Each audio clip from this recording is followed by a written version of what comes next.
हिमालय की तलहटी में स्थित एक छोटे से गांव में आर्यन और समीर अपने अगले मिशन की तैयारी कर रहे थे, शून्य घाटी की खोज। ताशी, ये सब पुरानी कहानियां हैं, पर्यटकों को डराने के लिए। हमें बस कुछ अच्छी तस्वीरें चाहिए। भाई, ताशी की आंखों में डर असली लग रहा है। क्या हमें रुकना नहीं चाहिए? डरपोक मत बनो समीर। अगर हमने उस गुफा को खोज लिया तो हम दुनिया के सबसे मशहूर फोटोग्राफर होंगे। पहाड़ों की खड़ी चढ़ाई और जमा देने वाली ठंड के बीच दोनों दोस्त उस जगह पहुंच गए जिसे स्थानीय लोग यम का द्वार कहते थे। सामने एक विशाल गुफा थी। जैसे ही उन्होंने अंदर कदम रखा, तापमान अचानक गिर गया। गुफा के अंदर से एक अजीब सी सुरीली लेकिन डरावनी गुनगुनाहट सुनाई दे रही थी। तभी गुफा का प्रवेश द्वार एक जोर के धमाके के साथ बंद हो गया। चारों ओर अंधेरा छा गया। अचानक पतली आकृति हवा में तैरती हुई उनकी ओर बढ़ी और उसकी त्वचा पीली पड़ चुकी थी। सालों बाद ताजा खून। मेरी शांति भंग करने का साहस कैसे किया तुम इंसानों ने? मैं इस पहाड़ की रानी हूं और तुम मेरी गुफा के कैदी। यहां जो आता है वो कभी वापस नहीं जाता। उसकी रूह यहीं जम जाती है। समीर डर के मारे जमीन पर गिर पड़ा। हिमशिखा धीरे से उसके पास पहुंची। समीर के चेहरे पर तुरंत बर्फ जमने लगी। मुझे तुम्हारी चीजें नहीं चाहिए बालक। मुझे चाहिए तुम्हारी यादें और तुम्हारी गर्मी। इस बर्फ में अकेले रहते रहते मैं पत्थर बन चुकी हूं। तुम्हारी चीखें मुझे जिंदा महसूस कराती हैं।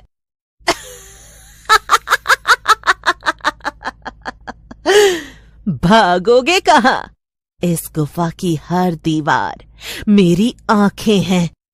हर कतरा मेरा हिस्सा है। आर्यन ने देखा कि गुफा के बीचों बीच एक पुरानी मूर्ति जमी हुई थी जिसके गले में एक चमकता हुआ पत्थर था। उसे याद आया, ताशी ने कहा था कि हिमशिखा की शक्ति उसके हिम हृदय में है। समीर, वो पत्थर, हमें उसे तोड़ना होगा। लेकिन वो तो उसके बिल्कुल पास है। हम वहां तक पहुंचेंगे कैसे? आर्यन ने अपनी जेब से एक तेज जलने वाला फ्लेयर गन निकाला। उसने हिमशिखा की आंखों की तरफ निशाना साधा। धमाके के साथ आग की रोशनी फैली। हिमशिखा, जो केवल ठंड और अंधेरे की आदी थी, दर्द से चिल्लाने लगी। नहीं, नहीं, ये रोशनी, इसे हटाओ। आर्यन दौड़कर उस मूर्ति तक पहुंचा। रुक जाओ, अगर तुमने उसे तोड़ा तो ये गुफा गिर जाएगी। तुम भी मरोगे। अकेले मरने से बेहतर है कि तुम्हें भी साथ ले जाऊं। पत्थर टूटते ही एक नीली रोशनी का विस्फोट हुआ। हिमशिखा की चीखें गुफा में गूंजने लगी। आर्यन और समीर किसी तरह बाहर निकलने में कामयाब रहे।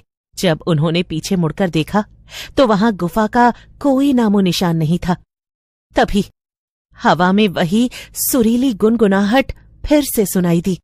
हिमशिखा मर चुकी थी, लेकिन उसका अंश अब भी उनके साथ था। गुफा ढह चुकी थी, लेकिन सन्नाटा और भी भारी हो गया था। ताशी, जो नीचे कैंप में इंतजार कर रहा था, बदहवास होकर उनकी तरफ दौड़ा। तुम वापस आ गए? ये नामुमकिन है। हिमशिखा किसी को नहीं छोड़ती।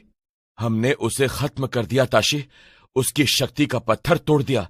देखो, गुफा दफन हो चुकी है। ताशी की नजर आर्यन के हाथ पर पड़ी। तुमने उसे मारा नहीं है आर्यन साहब, तुमने उसे आजाद कर दिया है।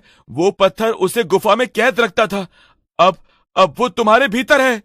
क्या बकवास कर रहे हो? आर्यन ठीक है, बस थोड़ा ठंडा पड़ गया है। समीर, मुझे ठंड नहीं लग रही।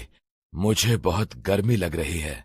ये सूरज, ये बहुत चुभ रहा है। जैसे जैसे आर्यन का व्यवहार बदलने लगा। आर्यन, खाना खा लो। भाई, तुम डरा रहे हो अब। समीर, क्या तुम्हें सुनाई दे रही है? वो पुकार रही है, कह रही है कि पहाड़ों को उनका बदला चाहिए। हमें भागना होगा। वो अब आर्यन नहीं रहा, हिमशिखा उसकी देह का इस्तेमाल कर रही है। आधी रात को एक बर्फीला तूफान उठा। समीर की नींद खुली तो उसने देखा कि आर्यन गायब था। वहां पहुंचकर उन्होंने जो देखा उससे उनके रोंगटे खड़े हो गए। मैंने कहा था ना, तुम्हारी यादें और तुम्हारी गर्मी मेरी होगी। आर्यन अब इस बर्फ का हिस्सा है और अब तुम दोनों की बारी है। मुझे एक नया रक्षक चाहिए जो इस घाटी की रखवाली करे। ताशी ने अपने झोले से एक पुराना तांबे का कलश निकाला। उसमें पवित्र राख थी जिसे पूर्वज ऐसे ही अभिशापों के लिए रखते थे। समीर, मुझे उसे रोकना होगा। तुम भागो, गांव जाकर सबको सचेत करो कि कोई इस तरफ न आए। ताशी ने मंत्र पढ़ते हुए वो राख आर्यन यानी हिमशिखा पर फेंकी। एक भयानक चीख गूंजी, आधी आर्यन की और आधी उस चुड़ैल की। पूरा पहाड़ कांपने लगा। सालों बीत गए। शून्य घाटी अब एक वर्जित क्षेत्र है। लोग कहते हैं कि आज भी जब तूफान आता है तो एक नीली रोशनी उस खाई से निकलती है। समीर अब बूढ़ा हो चुका है, लेकिन वो कभी पहाड़ों की तरफ नहीं देखता। समीर अपने शहर के घर में बैठा था। समीर का दिल धड़कने लगा। उसने फोन फेंक दिया, लेकिन फर्श पर गिरे फोन से पानी नहीं बल्कि बर्फीला धुआं निकलने लगा। कमरे का तापमान गिरकर शून्य से नीचे चला गया।